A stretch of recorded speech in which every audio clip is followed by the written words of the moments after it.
Hey Ratbags, it's Jade giving you a location and a guide on how to get the Wand of Bloodflow in Enshrouded's latest Wake of the Water update. This one's actually a bit tricky. You need to go to the Spire in the brand new Veilwater Basin. You might need a little boost to your oxygen or accept that you're going to die, so don't bring any resources that you can lose. The wand itself is a bit of a mix of everything. It's going to give you some durability back on the weapon when you kill enemies. It can give you lots of fire damage, also stealing mana from enemies, and increases your critical hit damage. So let's do it and let's show you how to complete the whole spire. So you need to head over to Lake Heartblood. You can pick up the quest by talking to some of the NPCs in the first stages once you've unlocked the new region. But it's effectively west of the starting area as you make your way through to the Veilwater Basin. The quest itself is called A Lighthouse in Sunless Seas. Along the route you will more than likely face off against some Dracs unless you're getting plenty of height and being able to glide across or past a lot of the enemies.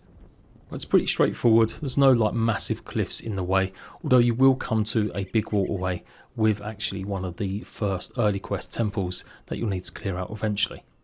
It's just showing you the map. You can see we're not too far away from it, the location we need to get to, and this is the route that I took, west from Dragonreach Lake. So a little bit of a warning, there are some enemies swimming around near the actual spire itself. And remember, you can't fight them in the water, so your best bet is to really try and glide all the way over to it if you can. However, if you've managed to get the underwater hook, there are some places where you can use it to your advantage. And I thoroughly recommend that you pick up the water dash skill that's in the brand new skill tree, part of athletics, as that will really help you evade and dodge some enemy attacks. And you'll probably need it also to get the wand.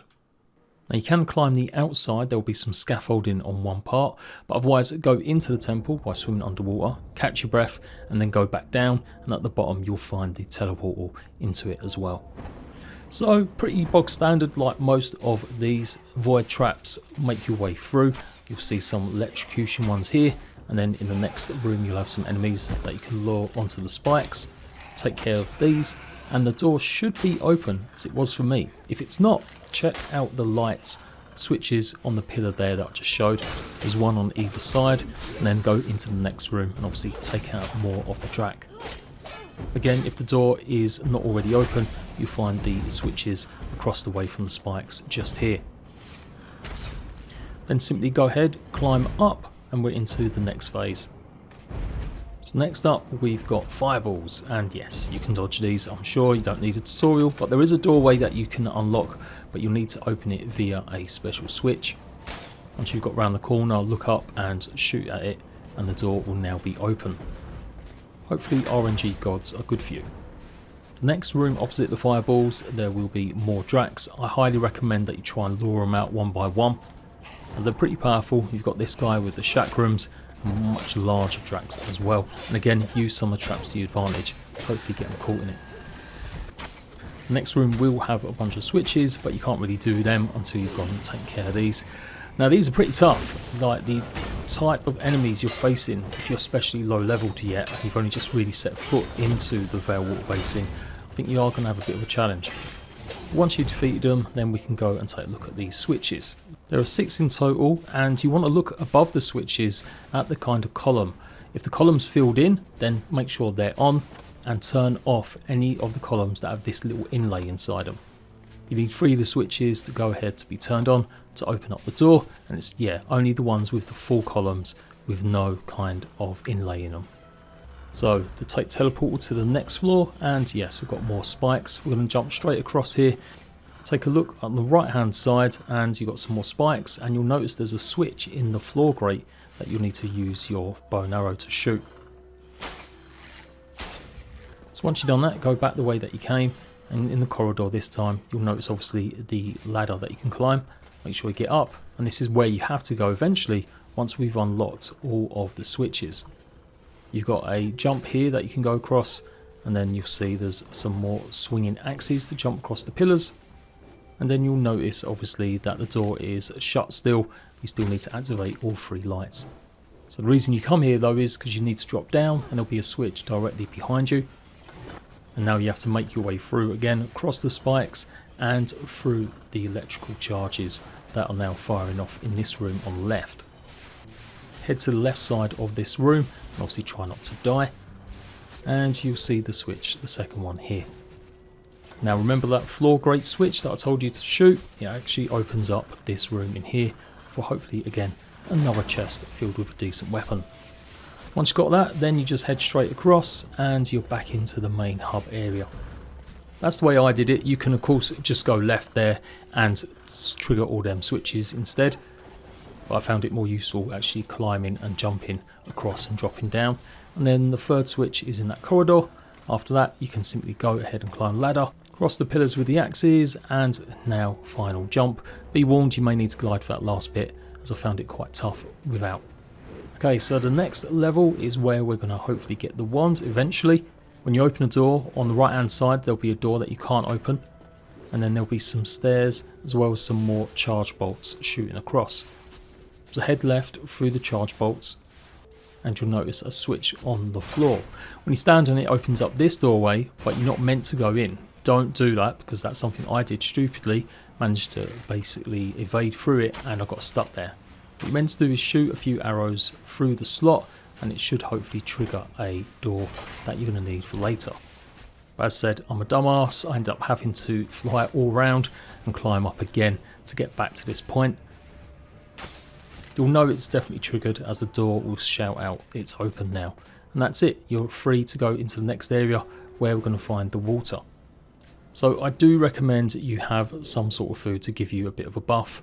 Tomato fish soup should give you an extra 20 seconds. Or at the very least, make sure you've dropped all of your resources nearby. You don't really want to be swimming to go and get them again. And then yeah, take a look at the new athletics skill where it's been expanded and you're looking for splash dash. This gives you the evade ability in water and it's really useful for this next section. But for now, when you're going to open the door, you'll find that the traps, the spike ones, aren't actually moving, so it's relatively easy. You'll also notice that here's a gate, that's the one we're going to open in a while, but first we need to go and trigger the other doors.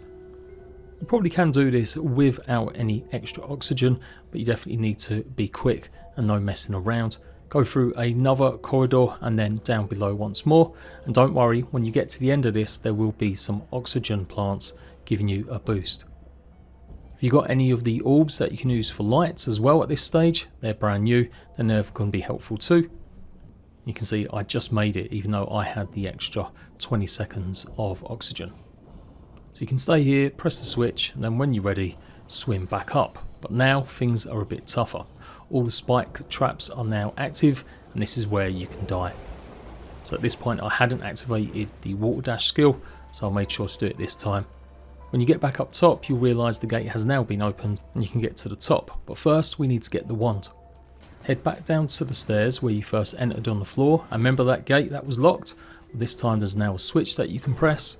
You then need to head back to the pool of water and swim down again, and that gate that I said was shut earlier, you can now swim in. Again, this is a bit challenging as you will have to now swim up and there's more of the traps, but as you can see by using the dash ability, it definitely makes life a bit easier and less chance of you dying. And there in the chest you will find the brand new wand. And there you go, that's how you get it. So it is level 39 to 44, damage of 22 with fire damage of 22, 14 plus mana regen, 27% overcharge and 0.6 attack speed. At level 40 you'll be able to get 1 renewal, defeat an enemy to restore the durability. Level 41 you will also then get the 20% magic fire damage. Level 42 you increase its damage again, but you also get 5% mana leech, and then at level 43 20% magic fire damage again, giving you another 20% of your base damage. And then level 44, the final one, 20% brutal increased critical strike damage. And there we go, head back up to the top of the spire obviously, go ahead and activate it, and you've completed the Lighthouse in a Sunless Sea quest, as well as give yourself about 5 new locations to go and explore around the map. Found this useful, leave a like. I'm going to be diving in to more Enshrouded guides for the newest update, so I'll see you ratbags then. Bye bye.